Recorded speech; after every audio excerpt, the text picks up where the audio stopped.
All right, ladies and gents, let's take a look at the derivatives of parametric curves. Uh, there's, realistically speaking, there's three sort of types of curves or derivatives to consider. So if I had x equals t squared, for instance, and y equals root t plus 3 as a set of parametric curves, just for example, I can first take the derivative of x with respect to time. And this dx dt works exactly how you think it might work, and it's just 2t. It's just your power rule. I can also talk about dy dt. dy dt is the derivative of y with respect to time. In this case, it would be 1 half t to the negative 1 half power, right? Plus 0, the derivative of 3 being 0. So I could rewrite that if I wanted to as 1 over 2 root t. And I have this dx dt and this dy dt, which quite literally represent the derivative with respect to time of x and of y. However, there's a third sort of quote-unquote derivative here, right, where you can combine dx dt and dy dt. And that is to find the sort of traditional dy dx, right, or the derivative of that old rectangular curve that you sort of dealt with before. To get there, we're going to take dy over dx and make it dy dt over dx dt. dy dt over dx dt is literally just your dy dt from before over dx dt. So 1 over 2 root t divided by 2t.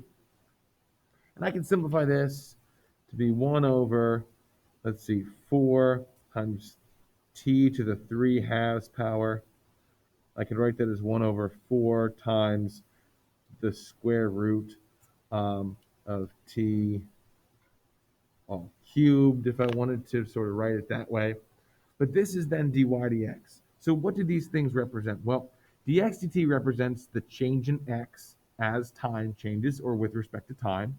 Dy dt represents the change in y with respect to time.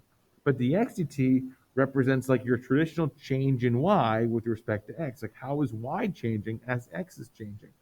But it's based on your parameter t, right? So your rate of change overall, the slope of your tangent line, is based on what time you have.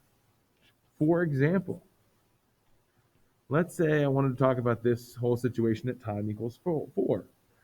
First, I could go back up and I can say, okay, well, at time equals 4, I have this set of parametric curves. And at time equals 4, I get x equals 16 and y equals 5, just putting 4 in here and here. So I know at time equals 4, I have the point 16, comma 5 as an xy point on my graph. What about the derivative?